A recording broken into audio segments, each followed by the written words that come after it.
Greetings, everybody. How you doing today? Welcome to my new channel, my first video. My name's Rob. I'm a former strip club boss in Toronto and Niagara Falls, two of the biggest clubs in the country during their time and period when I was involved in them, late 70s, 80s, 90s, into the early 2000s, retired from that scene in 2004. This is my story on that industry, how I can talk about it, what I want to talk about. But first, we're going to talk about an incident that got me to where I am to this moment here today.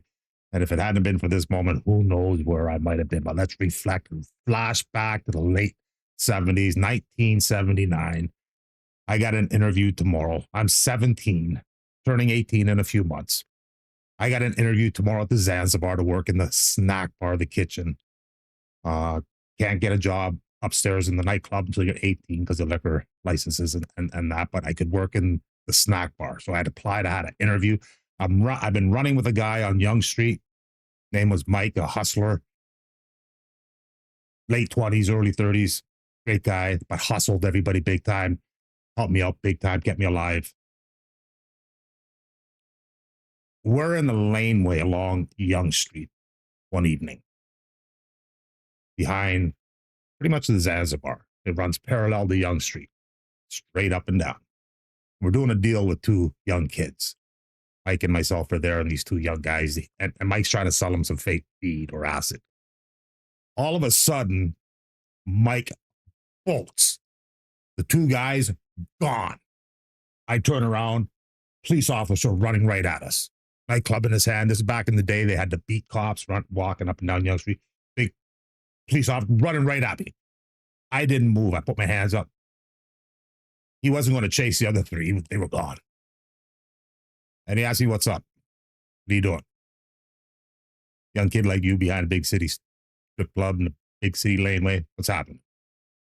So I told him the truth. I'm trying to survive. I got a job interview tomorrow. I think right behind this club right here with the back door of Zanzibar. I'm going to hopefully get in the restaurant tomorrow, get a job as a cook. And he kind of believed me. We talked a little bit. I was straight up honest with him. I didn't bullshit him at all, man. I was straight up. 17, man. I was either that or go to jail, man. So I told him as it was and let faith be what it was and lead me to where it was going. So we spent about 20 minutes and he said, "Listen, I want to cut you loose because you didn't run like the other guys did. I know them other guys. I'll get them again. You have never seen before. Appreciate you not running." And he said, "I want to check up on you. And if I see you again doing something like this, I'm not going to cut you a break. I'm going to take care of it." I said, "Thank you." So I booked it out of there, found my spot to sleep, crashed for the night. Next day, got the job. Working in the kitchen at the Zanzibar. 1979, flipping burgers and fries back then was crazy. I knew upstairs, which I couldn't get up to because of the booze restrictions, licensing. I at least turned 18. But nonetheless, yeah, I was working in that kitchen, basement of the Zanzibar. He came in 2 days later. And he's checking. And he had a huge smile on his face. His name was John. We ended up being great friends. Had a huge smile on his face because he trusted me. And I gave him that trust and I repaid that trust.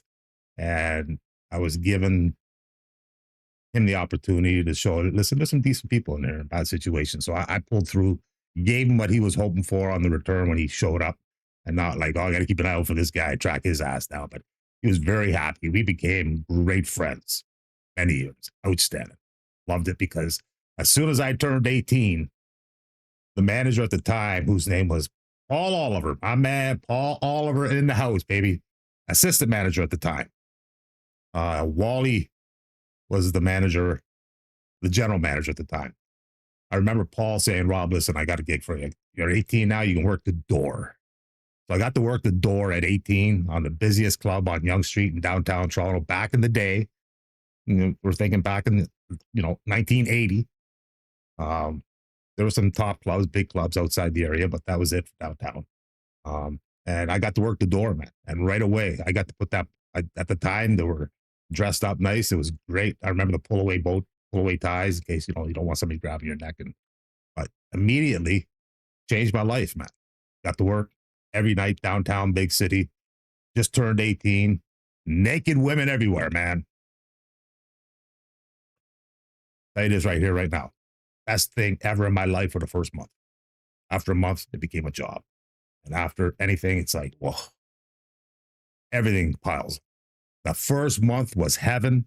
Big city action, fights, stopping traffic on Young Street, brawls, fighting, crazy action, beautiful ladies, beautiful nightlife, fast paced light, drugs, pimps, hookers, whores, athletes, superstars, everybody all went through them nightclubs. And that was right downtown Young Street. Incredible. Loved it. So I feel I got a story to tell. I got a lot of great stories. I've been trying to write a book for the last 15 years. I can't write. I've tried. I've got a bunch. I just can't write. What I can do is talk. I do YouTube. I do streaming and stuff. And I can talk. So I'm finally going to talk about some stuff that I can deal with and talk about that's working and evolving in today's society that, you know, I could have looked at differently back in the day. I thought I did a great job back in the day of looking after the ladies and making sure they were secure and comfort and secure mostly, you know, because I lived by this saying right here. In order to get the customers, I needed the girls. But to get the girls, I needed the customers. So it was a very fine line. 11 a.m. opened up every day. We had a girl on stage, even if there was nobody in that club. Owner was adamant about that. I had to be. And if I didn't, he would have had somebody else, paid somebody else to do it. I had to do it.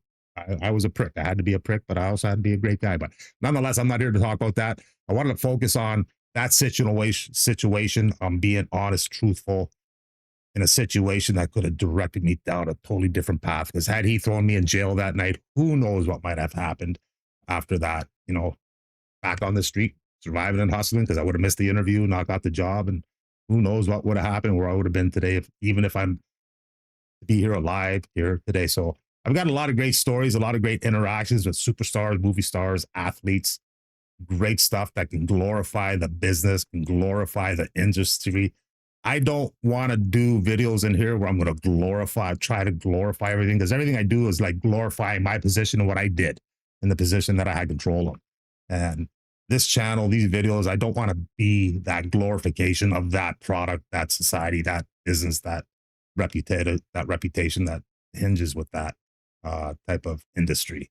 But I can talk about a lot of things involved with what's going on today, with the trafficking going on today, how we looked at things different. Because I've been introduced to some mind thoughts of recent times, and I could have looked at things differently. I thought I did a great job in securing security for the ladies that had to do a very difficult job, what they had to do to survive and support and get through what they had to do.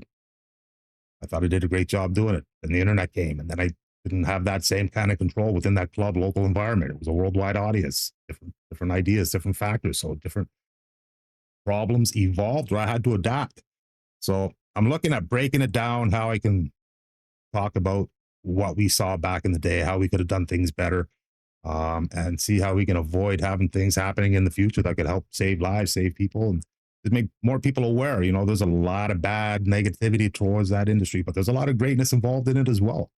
And I plan on talking about both aspects of it if I can. So looking forward to just kicking back, relaxing, and chatting, doing what I do best, is just trapping out my mouth, man. Yeah. Have some fun with it. See if we can rekindle some old memories. And if you know me from back in the day, let me know in the comments, man. Let's connect, reconnect, have some fun. I don't do Facebook anymore, so that's unfortunate, because there's some great groups there I miss. But yeah, we can connect otherwise. Let me know. Great to see you. Great to talk to you.